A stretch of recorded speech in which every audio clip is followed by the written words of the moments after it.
Boa noite, meus irmãos. Boa noite a todos vocês, pessoal da internet. Sejam sempre bem-vindos à nossa casa, Grupo Espírita Inácio Ferreira de Araraquara, São Paulo. Estamos aqui hoje com a nossa amiga Andréia Reis. Ela veio de Ribeirão Preto para poder fazer uma palestra para nós, matar a saudade, que fazia tempo que a gente não se via, né? A última vez que a gente se viu foi pela internet.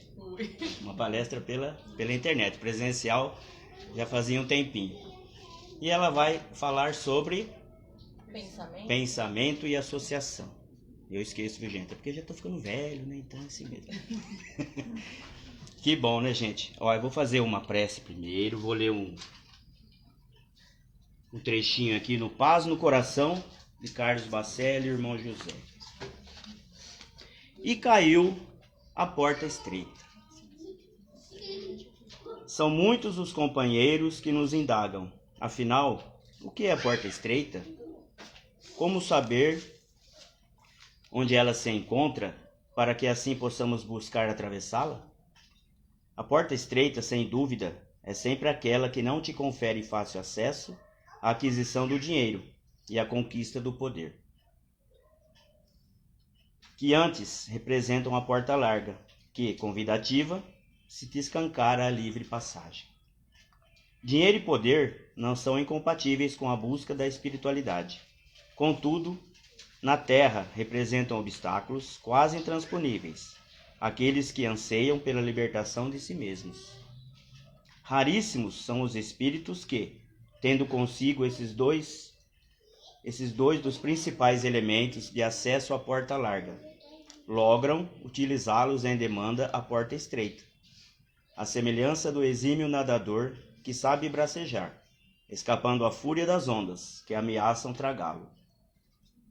Reflitamos na serenidade da questão, porquanto a imensa maioria dos luminares da espiritualidade que pisaram o solo terrestre, se porventura nasceram aquinhoados pela fortuna e pela condição social, pelo perigo que representam para o espírito, logo trataram delas se desvencilhar. Que assim seja, né, pessoal? Acho que a gente tem que procurar mesmo dar valor à porta estreita. A porta larga fica muito fácil. Aí a gente esquece do irmão, esquece até de nós mesmos, né? Olha, pessoal, aqui tem um cartaz do Parnaso Cantado. Né, Zé? Então, quem quiser comprar, é um lançamento de CD e DVD virtual. Quem quiser comprar, vai ajudar bastante casas espíritas, é isso? Isso. Muito bom. E estamos comemorando esse ano, 90 anos do primeiro livro do Chico Xavier, que é o Parnaso. Parnaso de Alentura. Vem aqui, Zé, vem aqui dar um recadinho aí. Aproveita.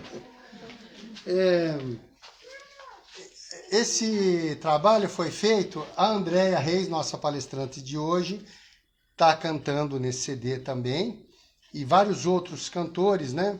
Tem até a Leila Pinheiro também, a cantora aí da MPB, participa. Aquele ator que fez o André Luiz do filme Nosso Lar, Renato Prieto.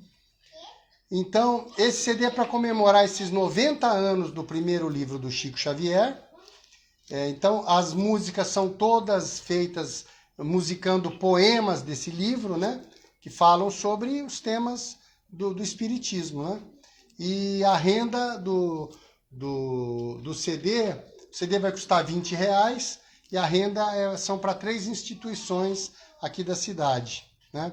O Lar Escola Redenção, o Fraternidade Chico Xavier e o Instituto Eurípides, né? Então, quem se interessar... E nós vamos ter também um dia que será um filme no cinema com depoimentos de alguns palestrantes. Você já gravou? Já o seu? gravei. Já, né? Então, a Andréia vai fazer, outros palestrantes, cada um vai falar sobre uma música e vai ser feito um filme que vai passar no cinema, lá no Cine Lupo, do Shopping Lupo. Aí em setembro, dia 10 de setembro também, quem quiser ir, está convidado. Tá bom? Muito bem. Tá dado o recado, então. Tá jóia. E eu esqueci de falar, gente. Como a Andréia veio de Ribeirão, ela pediu para fazer 2h30 de palestra. Então, vocês vamos aí, vamos assistir aí, vamos prestigiar, né? Obrigada. Boa noite a todos. Eu vou tirar. Eu ando muito, né? Os meninos me conhecem, eu ando muito, mas eu vou tentar ficar aqui. Olha, meu nome é Andréia, eu trabalho na área de saúde. Eu descobri hoje que eu trabalho na área de saúde há 30 anos. Né? Eu descobri hoje porque me fizeram a conta, né? Desde quando a gente começou a trabalhar. Mas a questão mais interessante de trabalhar na área de saúde é que na área de saúde a gente trabalha com a questão da perda da saúde, das pessoas se sentirem mal, né? O que é efetivamente o que eles chamam de cura, de tratamento efetivo. E desses 30 anos, eu tenho certeza no que eu estou dizendo que poucas coisas são mais curativas do que a emoção do encontro. A emoção da gente sair das nossas casas, com todas as dificuldades que a gente tem, né? A gente passa semanas de trabalho, com as nossas dificuldades no lar, na família, com as nossas preocupações. E a gente vem para uma casa para a gente se encontrar, para a gente confraternizar, para a gente ouvir uma coisa que pode nos fazer bem. Então, eu fico muito feliz em poder exercer a minha profissão aqui, que é estar no espaço de cura, porque é estar no espaço de encontro. Então, eu agradeço muito a vocês por terem me dado essa oportunidade de eu poder encontrar vocês, né? Então, tem uma frase que eu falo sempre assim, que as almas que se amam, elas não se separam, né? E eu, a Isa, o Flávio, a gente se conheceu pela internet, né? De palestras, etc. E hoje a gente pode proporcionar um encontro. E esse desenvolvimento todo da tecnologia, né, desenvolvimento do mundo, faz com que, acho que é uma estratégia, né, que os espíritos superiores deram de facilitar esses encontros. Mas o nosso tema de hoje é justamente sobre isso.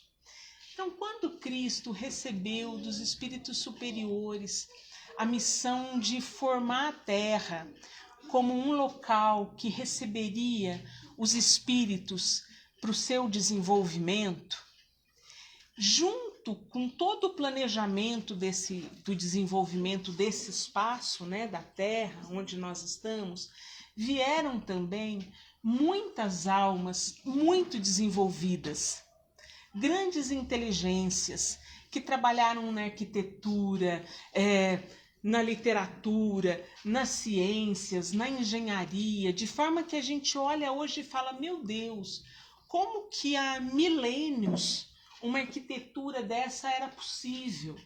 Então foram grandes inteligências e grandes gênios que vieram para o desenvolvimento da Terra, para colaborar para o desenvolvimento da Terra, mas junto com esse desenvolvimento intelectual, essas inteligências que eles traziam, eles vindos de outros mundos, eles também traziam uma deficiência moral muito grande.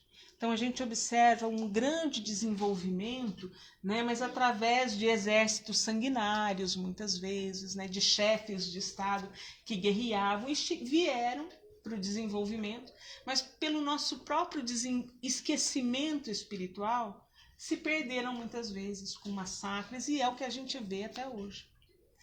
Então, sabedor disso, o próprio Cristo se encarregou de mandar missionários com a instrução necessária para que esses espíritos alcançassem também o desenvolvimento moral. Então, a gente tem o nosso desenvolvimento intelectual, e quando a gente fala em desenvolvimento intelectual, não significa estudar, ter um diploma, fazer o curso tal. Isso é também desenvolvimento intelectual. Mas a gente, às vezes, aquela pessoa que mora lá na roça, e ela se encontra com um vizinho, e ela fala uma coisa boa, ou ela entra no estado de meditação com a natureza, e pasme, é muito mais fácil para eles do que para nós, né?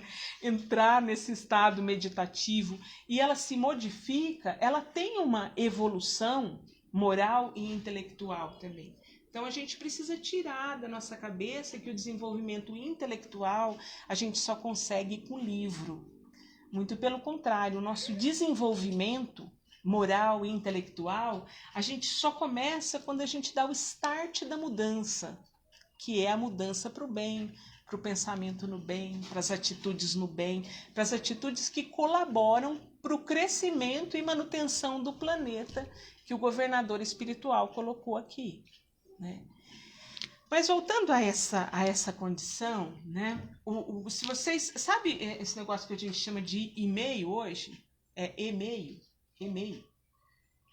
Teoricamente era e-mail, que daí ficou... Abrasileirado passou para e-mail. Daí foi para Minas, virou e-mail, né? Então, esse e-mail de hoje, vocês sabem quando que começou? Começou em Roma, quando eles desenvolveram o correio.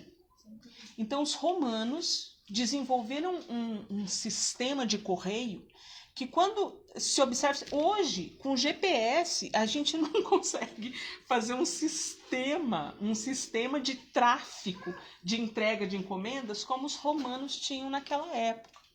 Então, o que é o correio?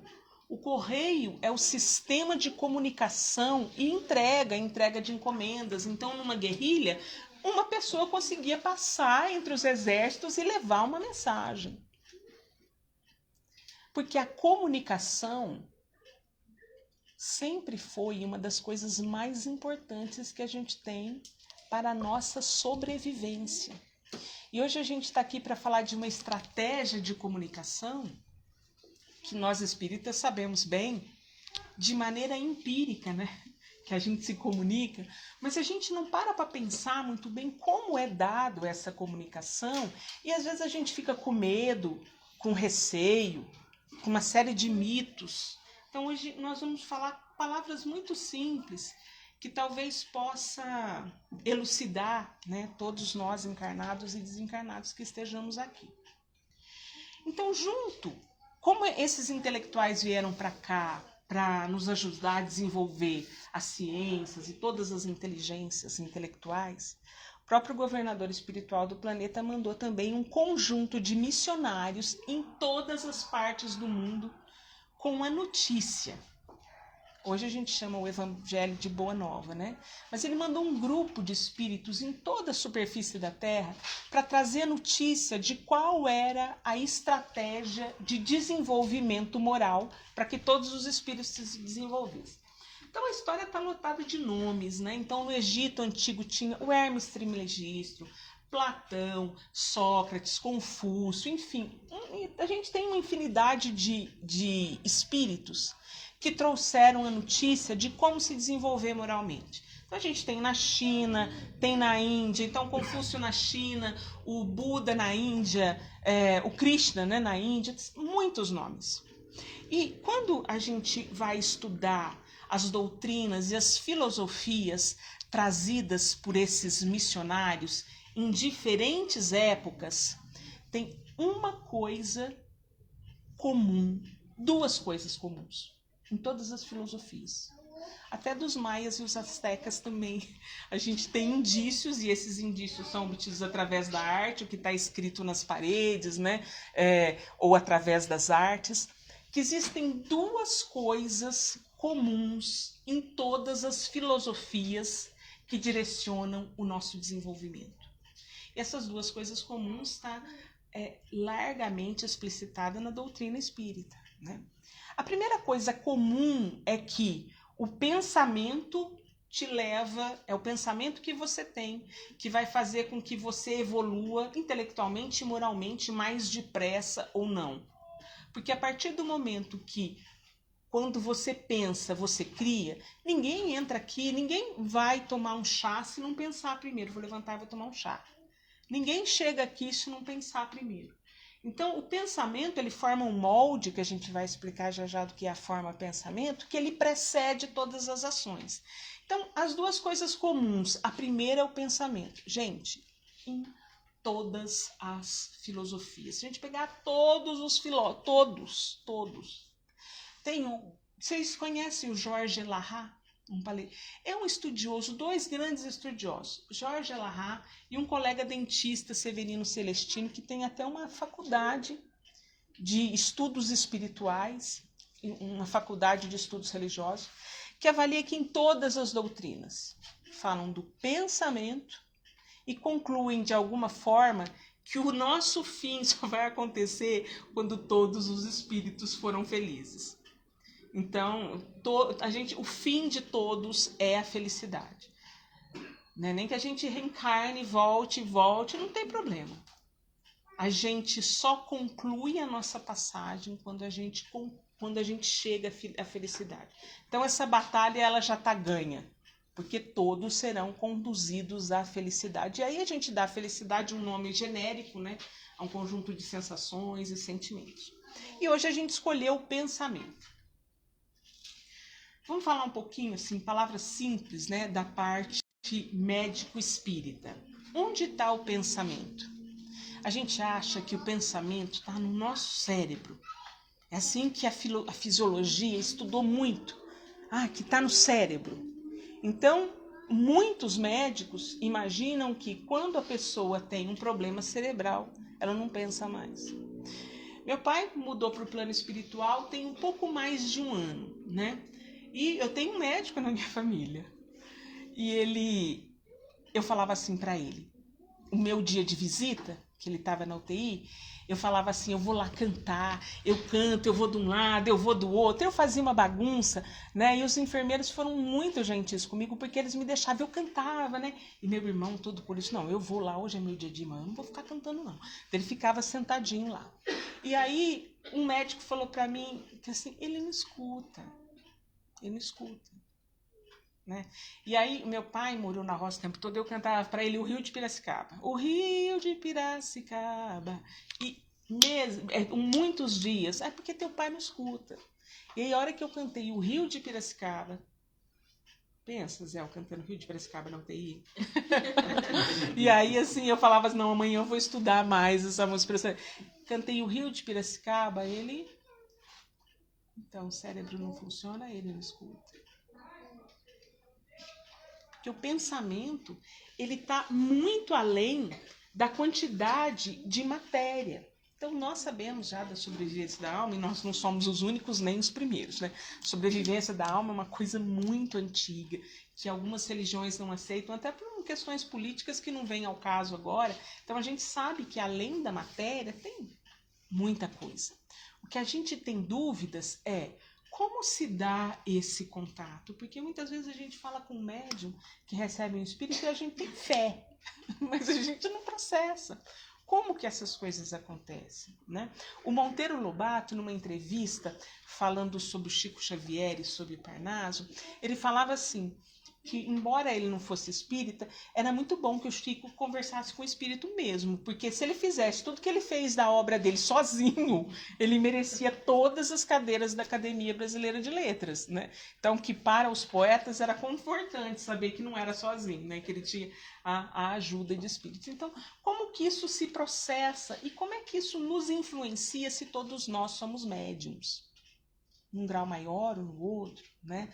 Todos nós temos a nossa mediunidade, porque a mediunidade ela é uma característica fisiológica. Então, como a gente vê, a gente escuta, a gente respira, o coração bate, a mediunidade é uma coisa fisiológica, que pode ser desenvolvida, bem desenvolvida, pode ser mal desenvolvida, mas a gente tem que conviver com ela.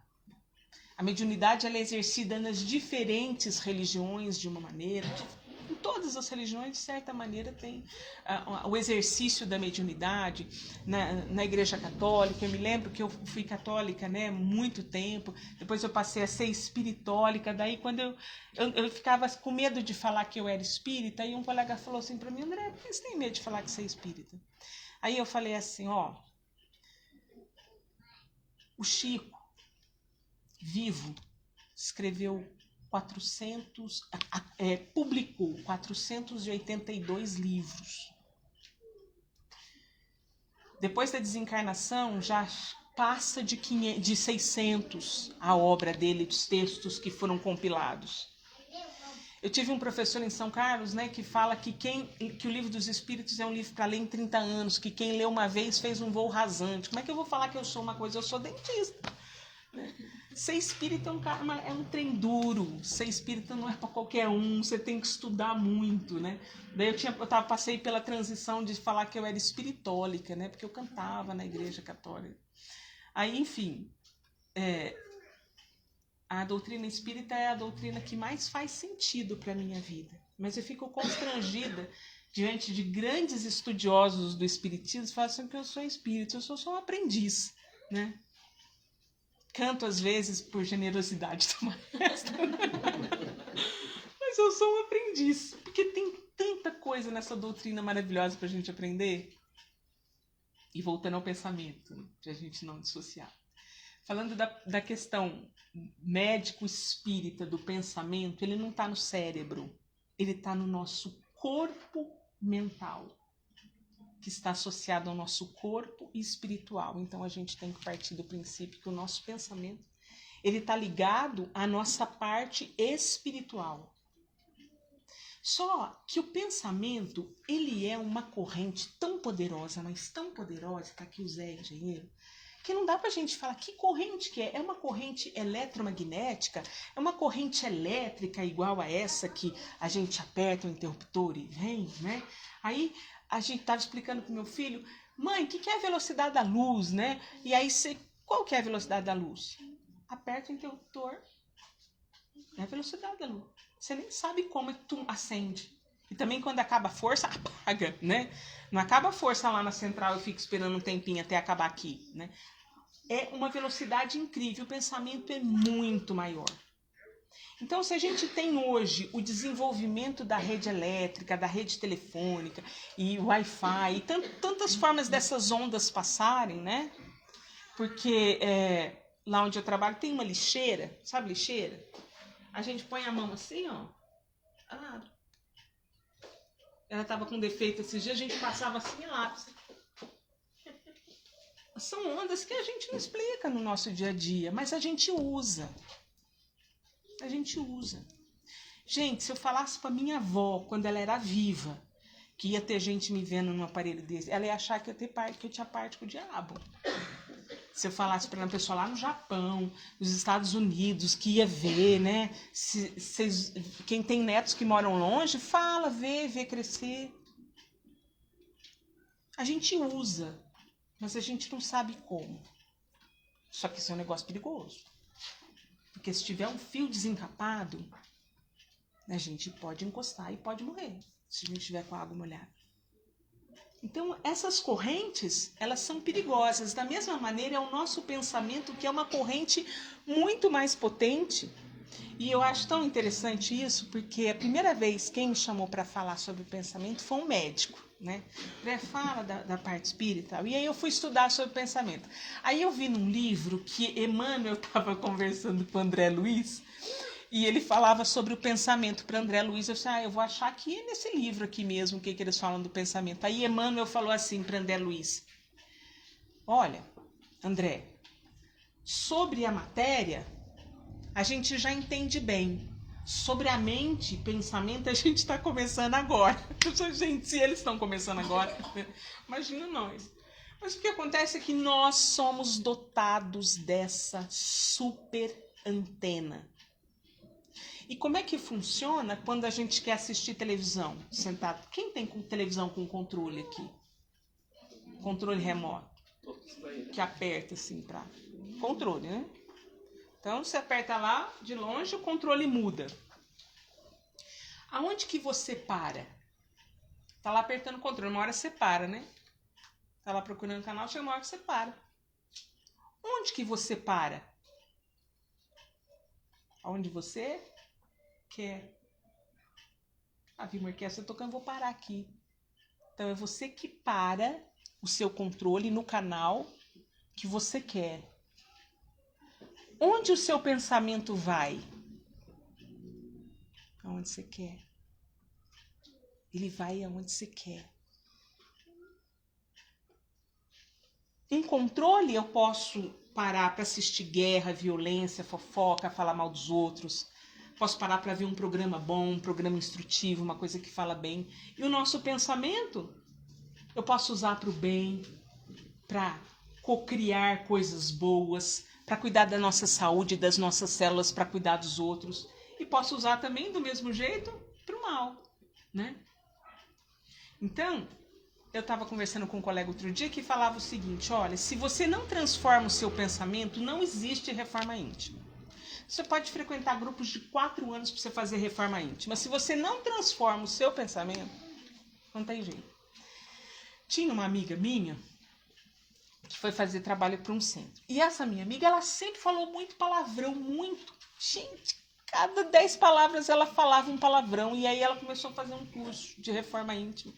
E cabia a ela fazer uma apresentação final. E ela era tímida, né? André, você dá aula lá, você me ajuda? Eu disse, lógico que eu te ajudo na sua apresentação. Gente, da hora do portão dela que ela abriu até o 2º andar lá da casa dela, tinha falado 4 palavrões. Eu falei assim, essa apresentação é o quê? É a minha conclusão de curso para minha reforma íntima. E aí foi. A hora que ela chegou no 15º palavrão, eu falei, deixa eu te contar um negócio. Vamos concluir com sucesso? Fala qualquer coisa que você tiver que falar, sem falar palavrão. Porque reforma íntima é mudança.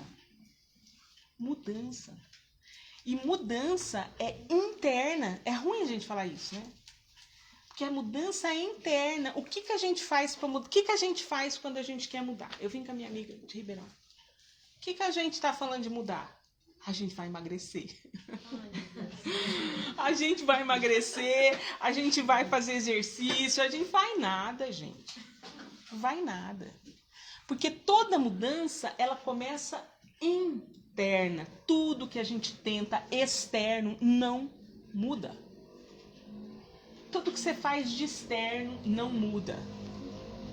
Não, olha, pro meu filho estudar, eu vou acertar a mesa, eu vou acertar a cadeira. Se ele não quiser, não vai. Não, olha, eu vou comprar uma panela nova e aí eu vou cozinhar. Todas essas mudanças, elas são auxiliares quando a nossa vontade ela já está desperta. Do contrário, a gente não precisa de dinheiro para mudar, a gente não precisa mudar de trabalho, né?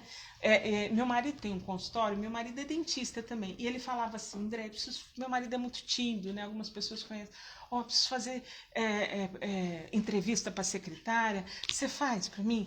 Tem 12 pessoas lá, tá? André, você não gostou de nenhuma das 12? Então, não é isso que eu não gostei, eu gostei de todas. Mas todas chegavam falando mal do patrão anterior. Eu tô trabalhando no outro. Mas você vai sair de lá? Não, fiquei sabendo que tem uma vaga de emprego, então eu quero sair. Mas você quer sair por quê? E lenha no patrão anterior. Mas todos. Isso vai. Ninguém falou que queria sair porque era um emprego melhor, ou porque, olha, eu quero aprender o que vocês fazem aqui, ou então, assim, o horário, que fosse o horário mais favorável. E aí eu falava assim, mas por que você tá lá? Não, tô lá porque eu não tenho outra coisa. Aí eu acabava com a clientela do meu marido, né? Que eu falei assim, você nunca pensou em agradecer que ele te deu essa oportunidade? Então, o que acontece? A construção não é externa, vou mudar de emprego, o outro emprego vai me fazer melhor. Vou trocar de marido, vou trocar de não sei o quê. A mudança, ela vem interna. Só que ela é difícil. Por que ela é difícil? Porque dentre todas essas filosofias que eu falei, lembra? Que falaram que é o pensamento e a felicidade, também tem uma coisa comum. Não existe mudança sem esforço. E aí a gente não precisa ter pressa, porque a gente vai reencarnar até a gente aprender. E o problema não é reencarnar. O problema é que enquanto a gente pensa errado, a gente sofre. Então, por exemplo, você odeia o fulano. Aí você quer que o fulano se dane. Que ele caia ali, tropece numa pedra quebre o pé, o punho e um dente. Para você pensar isso, você tem que processar esse pensamento. E tudo que você pensa influencia as suas células, influencia a sua saúde, o seu fígado, os seus hormônios. Eu tive uma paciente, a gente fez um curso uma vez, terapia vibracional, que a gente usava uns produtos, né? Fazia correlação corpo e mente. E uma paciente, ela tinha uma ferida nas costas, enorme. Ia lá, a gente cuidava, né? Passava os remédios, fazia reiki, cuidava, ia tudo bem, e ela estava sarando. Tinha um ferido lá direito.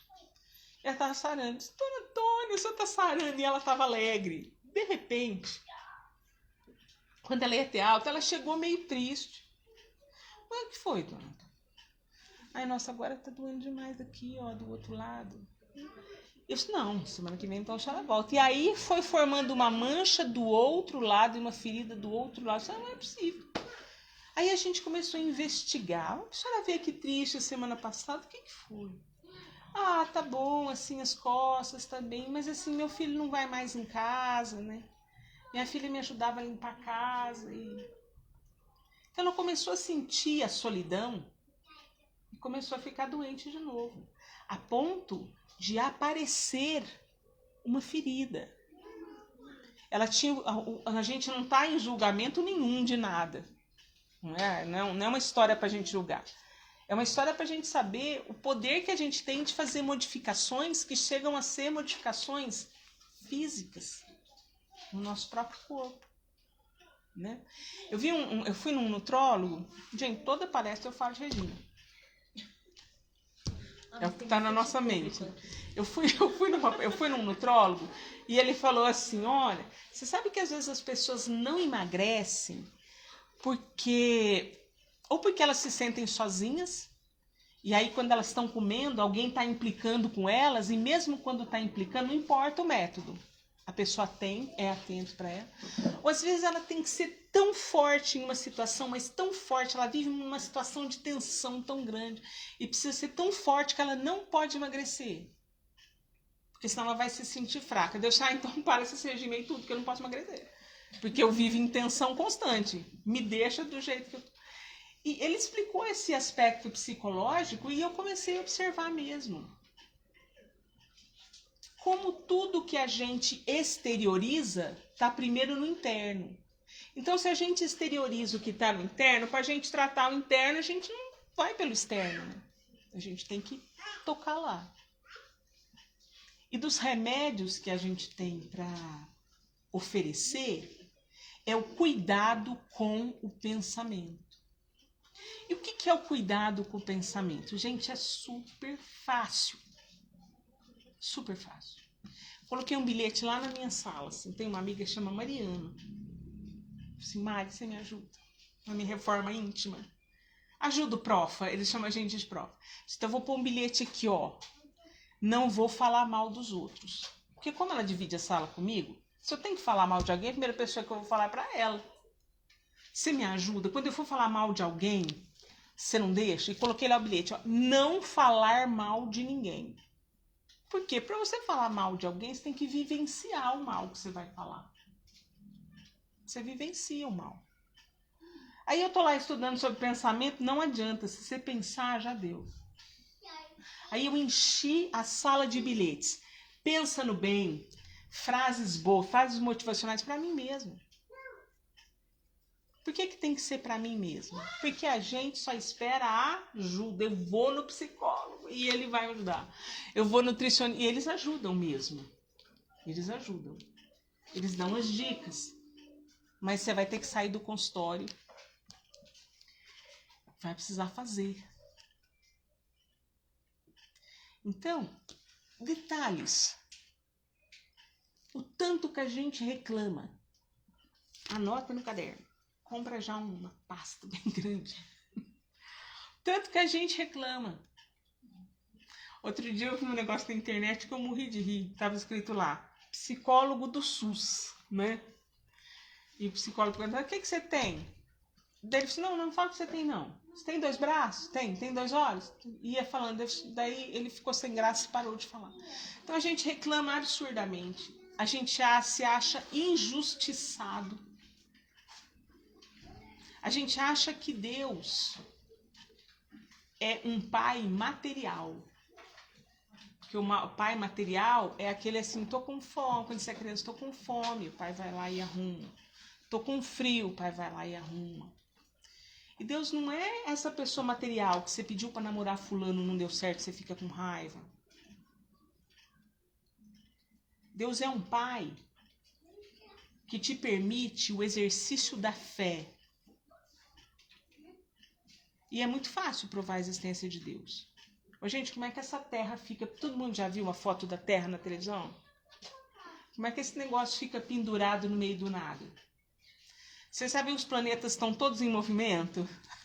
Já pensou se um bater com o outro? Gente, tem uma força divina que a gente desenhou como humana. Então, se a gente vai para a Europa, né, no teto das igrejas está desenhado Deus como um homem.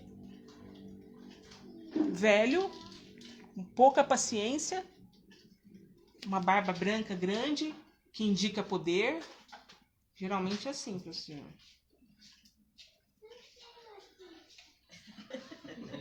Se fosse hoje, ele ia fazer assim, né, o desenho, né? E, na verdade, isso é uma materialização de uma época que a gente não vive mais. Houve uma época que o Deus tinha que ser punitivo porque todo mundo matava. Ah, não, pegou minha bolacha, vai lá e mata, era o olho por olho, dente por dente. Então, essas construções foram criadas, mas hoje a própria ciência mostra pra gente que não é assim. E que ele está aqui. O Deus, né? O meu filho falava assim, mãe, o Deus, né? Mãe, vamos rezar para o Deus?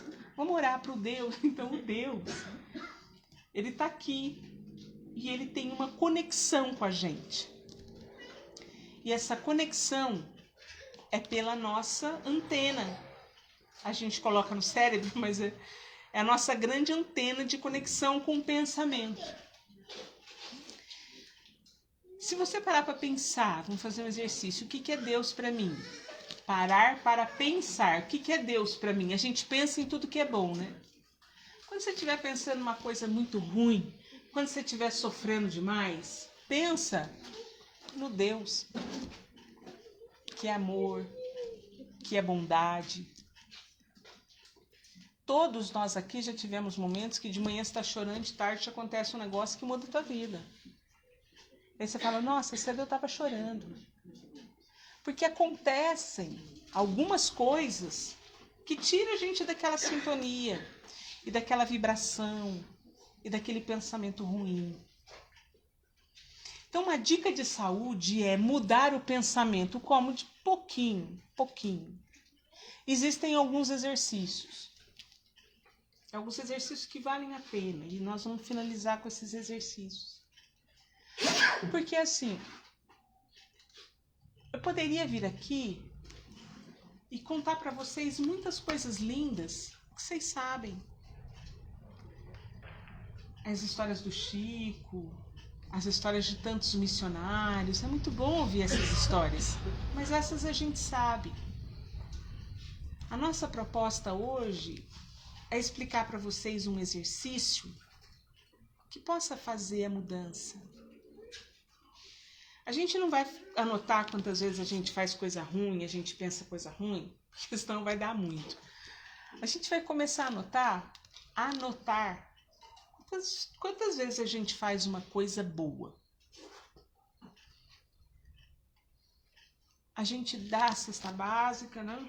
Porque a gente se apega tanto ao externo que achei tão engraçado. Um dia um colega falava assim que João Batista, ele precedeu Jesus para mostrar essa mudança interna.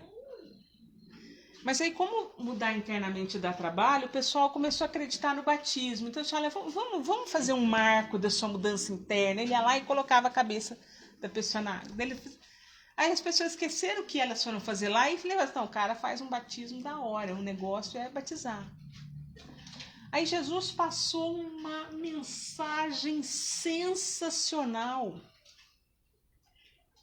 E a gente esquece a mensagem. O negócio é adorar. Não, vamos lá, vamos adorar. Momento de adoração. Então, às vezes a gente se reúne aqui, se reúne na igreja, no templo. Só que a gente não tá lá. A gente tá pensando mal dos outros. Não tá... E por que a gente tá falando isso? Gente, porque é rotina, né? É rotina, acontece com todo mundo, a gente se revolta, a gente reclama. Então a gente tem que fazer esforço para sair disso, né? E fazer isso, se você vai contar todas as vezes que você falou mal dos outros, que você desejou mal, que você não fez um pensamento bom, você tem que viver 2 vezes. Deixa eu anotar aqui, não, falei mal do Zé. Então você pensou mal do Zé, falou mal e agora ainda você está anotando de novo. E daí você pensa, eu vou pensar como não falar. Esquece. Seja uma folha de papel em branco agora. Sabe tudo que você fez? Esquece. Se você está encarnado aqui, você tem tudo que você se arrepende. Não vive de novo. Esquece. Seja uma folha de papel em branco. Tudo que te falaram, tenta esquecer. Porque a lei das reencarnações ela é muito justa. Enquanto a gente não acerta as contas, a gente não para de viver junto. Então, se você odeia, a chance dessa pessoa nascer na tua família é gigantesca. Então, é por isso que o Cristo falou. Acerta as contas com o teu vizinho enquanto estás a caminho com ele. Porque senão você vai estar lá sempre a caminho com ele, a caminho com ele, a caminho com ele. Sabe, gente, que no meu início do espiritismo tinha um professor que eu dividia lá um espaço com ele, que eu detestava ele. E ele me detestava. Um negócio assim, simples, sabe? Olhei pra cara dele e disse, um dia eu não gosto desse homem. E ele idem, né? Não sei da onde. E a gente se estrepava tanto. E aí teve um dia que eu parei. Eu li esse negócio e eu parei de me estrepar com ele. E aí, um dia ele estava me provocando, né? E ele fazia agressões assim, né? Profundas, né? Principalmente por conta da questão religiosa. E eu falei assim, professor, eu decidi que eu quero te amar agora. Vou brigar com você nunca mais. Nunca mais vou brigar com você. Daí ele disse, mas por quê? Porque eu não quero nascer com você. Não quero. Eu quero acertar essa conta agora. Pra gente... E hoje nós somos bons amigos, sabe? Mas a gente precisou parar. E ele ficou triste. Eu disse, nossa, você não quer nascer mais comigo? Porque, gente, você sabe o que é o ódio? O ódio, vocês têm uma boa definição de ódio? O ódio é o amor que ficou doente. Na verdade, nós somos nascidos para amar. Todo bicho, todo ser nasceu para amar. Um cachorro, um gato, um leitão, né? Um papagaio, uma águia, uma galinha. Ele se aproxima de você e ele cria laços afetivos, independente do reino que a gente tiver, né? Então a gente nasceu para amar. A gente odeia. O ódio é o amor que ficou doente. Então, se a gente vai curando o ódio, a gente vai ficando saudável.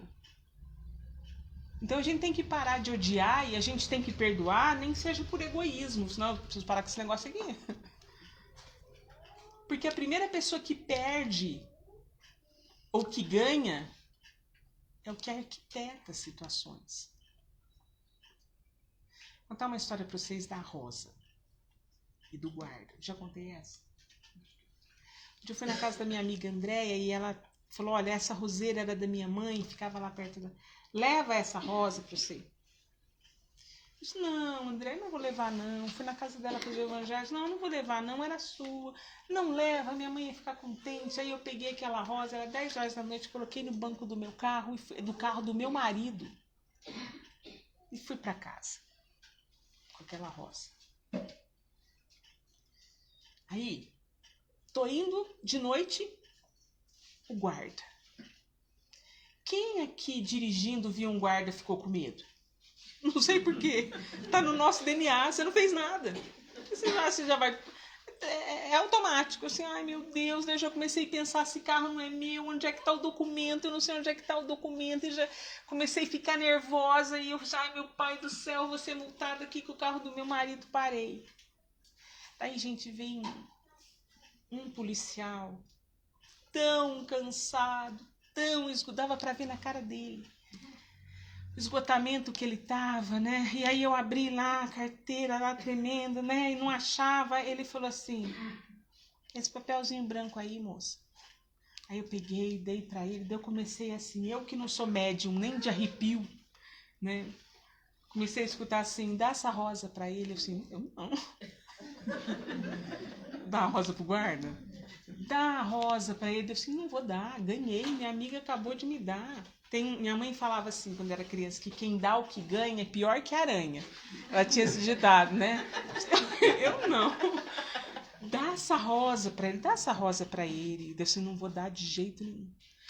Eu disse, não, dá a rosa. E daí vem vindo o moço cansado. E eu naquela confusão mental, a hora que ele chegou e falou, pode ir, moça. Sabe o que eu falei pra ele? Eu disse, o senhor é casado? E aí, porque eu tava no auge da minha confusão, sabe? Uma coisa falava assim na minha cabeça, dá rosa. Eu disse, eu não vou dar, dá e eu não vou dar. E ele chegou no meio daquela confusão, daquela discussão. E eu, o senhor é casado? Ele assustou assim, sou, por quê? Eu peguei a rosa e falei assim, então leva essa rosa pra sua esposa. Que ela tá te esperando. Gente, o guarda, que todo mundo tem medo, é gente. E aí ele encheu os olhos de lágrimas. E aí eu fui chorando pra casa, cheguei em casa e falei pra Déia, dei sua rosa. Dei sua rosa. Mas é uma coisa tão incrível que foi um momento que dar a rosa foi muito melhor que ganhar. Faz anos isso, não esqueço dessa rosa. E na hora, aquela confusão, assim, gente, eu assim, o senhor é casado? Eu, ai meu Deus, como é que eu pergunto isso pra um guarda? 10 horas da noite, ele nem me multou, assim. E dei a rosa pra ele. Então, foi a experiência que eu tive daquela expressão, fica perfume na mão de quem oferece rosas. Quando ela me ligou, eu falei assim, você vai? Eu disse, lógico. A gente precisa acordar cedo? Oh, lógico, precisa acordar cedo. Ela não já é. Você vai, vem, quantas vezes precisar. Porque quem fala, escuta primeiro. A gente tem que parar para estudar, para ler, para não falar uma bobagem, embora a gente fale, né? A gente consegue estar em comunhão.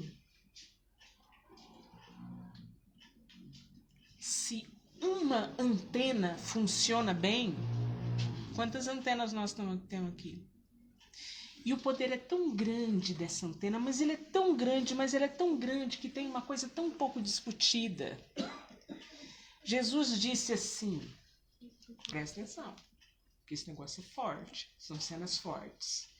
Ele falou assim, quando um ou mais estiverem reunidos em meu nome, estarei entre vós. Ele falou assim, ó, quando você estiver cantando, quando você estiver rezando, quando você estiver lá se acabando, ele não falou isso. Quando você estiver cuidando dos pobres, isso também. Ele disse, quando um ou mais estiver reunido em meu nome, eu estarei. Como que ele vai estar lá? Como? Por conta dessa antena chamada, essa onda, essa conexão chamada pensamento, que a gente está engatinhando, e acho que a doutrina espírita, não só a doutrina espírita, mas a doutrina espírita, por um codificador diferente dos outros. Por que Allan Kardec era diferente dos outros? Porque a época dele exigia outra forma de explicação. O Hermes Trismegisto era da cabeça dele. Platão era da cabeça dele. Confúcio era da cabeça dele. Com os estudos, mas foi a cabeça dele. Allan Kardec não foi a cabeça dele. Ele foi um instrumento, um pesquisador, que associou, que trabalhou, que pegou várias ideias, vários pensamentos e aplicou de uma maneira lógica. Por quê? Porque cada momento da história exige uma estratégia de explicação. Então, todas essas obras falam do pensamento. André Luiz é um repórter do mundo espiritual e não tem uma obra. Se você digitar numa obra de Chico, a palavra que mais aparece não é amor nem caridade, é trabalho. Eu já fiz isso. Então, você pega lá, vai aparecer trabalho e aparece pensamento quase no mesmo ponto que aparece amor. Então, o pensamento, gente, é um remédio teu que vale a pena experimentar. A gente fica achando que a gente vai ser feliz quando a gente tiver o carro. A gente vai ser feliz quando a gente casar, quando a gente tiver um emprego. Você estuda, um dia eu vou parar de estudar, eu vou ter meu emprego. Você entra no emprego, um dia eu vou aposentar. Aí entra governo, sai Govergente, esse governo mexendo na minha aposentadoria, eu vou ter que ficar não sei mais quantos anos. Quando eu aposentar, eu vou ser feliz. Se aposenta, você fica doente. Então, são estratégias baratas que a gente muda ali a nossa situação. E é tão diferente a percepção. A minha irmã mora com a minha mãe, em outra cidade. Gente, às vezes eu chego lá, tá gravando. A minha irmã fala, eu queria comer um negócio diferente. Eu olho para ela e tudo o que eu queria era poder comer todo dia a comida da minha mãe. Então, são diferenças de percepção internas que a gente tem que cuidar. Inclusive a minha. Puxa, não me falta comida. Eu não posso estar lá com a minha mãe, mas não me falta. Tenho saudade, mas não me falta. Então, boa estratégia. Se mantenha no bem e se mantenha no amor. Quando um ou mais estiver reunido em meu nome, ali eu estarei. Qual é a grande revelação do Espiritismo? Você nunca está sozinho. Faz o evangelho no lar. Quantas vezes você quiser. Quantas vezes você tiver saudade de Jesus. Ah, mas a minha família não faz, você que pensa. É que a gente é tão material, né, que a gente pensa só em encarnado. Muito obrigada por nós podermos hoje juntar tantas antenas para estarmos reunidos em nome de Jesus. Quem sou eu para falar de Jesus? Né? Teve uma palestra que eu fiz há uma semana. Bem-aventurados os que têm o coração puro. Aí, uma semana antes, eu comecei a estudar as bem-aventuranças. Normal, peguei lá as bem-aventuranças. Eu disse, André, você é doida? Como que você tem a ousadia de achar que você pode falar as coisas que Jesus falou, né? A gente é ousado mesmo, mas os filhos são ousados, né? Então, muito obrigada por dividir comigo hoje os pensamentos de vocês que ficaram com Jesus. E eu espero que vocês tenham no coração de vocês, porque o coração é a fonte do amor. Toda alegria que eu e a minha amiga nós vamos levar de volta para Ribeirão. Que vocês sejam sempre protegidos e que esse espaço seja sempre o espaço de encontro com Jesus. Que há milênios, pessoas como nós se reúnem por saudade dele. Um beijo muito grande para vocês. Obrigada.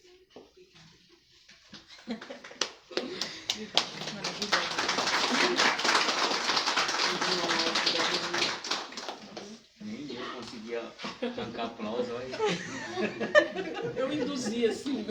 Gente, a André é uma pessoa que eu admiro extremamente. Eu tieto ela toda vez que a gente se fala, né? Ela ri, porque... Mas é que ela é uma pessoa tão amorosa. A gente sente uma energia tão gostosa perto dela que é difícil você não ficar assim, meio abobado, né? Porque é uma coisa tão boa, tão gostosa. E depois, quem quiser ver, tá lá no YouTube, na página da casa. A Andréia fez uma palestra maravilhosa e que eu nunca vou esquecer, falando sobre a Marlene Nobre. Então, metade foi palestra e metade a gente chorou, né, André? Então, queria agradecer muito você, porque eu acho que é fundamental, né, para isso que a gente está fazendo aqui hoje, que é um trabalho de vir buscar aquilo que muitas vezes a gente imagina que nos falte, né? Seja na saúde física, seja no emocional, no espiritual. E a Andréia trouxe para nós o remédio, né? Ela lembrou como é que a gente faz para curar isso tudo, que é o pensamento, né? Então amanhã todo mundo vai comprar um post-it, vai cortar uma folhinha em casa e vai espalhar os recadinhos. As coisas boas, né? Vamos dividir as coisas boas. Então quero agradecer muito a oportunidade de nós estarmos hoje reunidos em nome do nosso mestre e amigo, do nosso guia espiritual, que é Jesus, a fonte de todo o amor que nós conseguimos aprender até hoje e todo o amor que vamos aprender ainda no caminho à frente. Como o Flávio disse aí, né? Para poder passar pela porta estreita. Só o amor pode abrir essa porta para nós. Que Jesus esteja hoje no seu coração, no seu pensamento, não só hoje, mas todos os dias.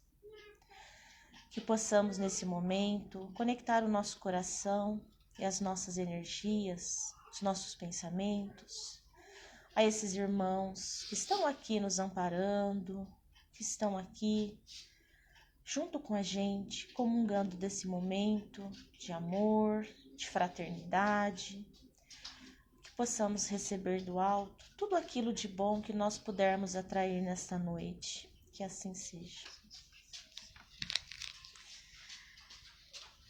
Uma boa noite a todos, obrigada pela companhia. Depois, quem quiser assistir, vai ficar disponível no Face, tá bom? Obrigada, tá, André? Gente, quantos foram durante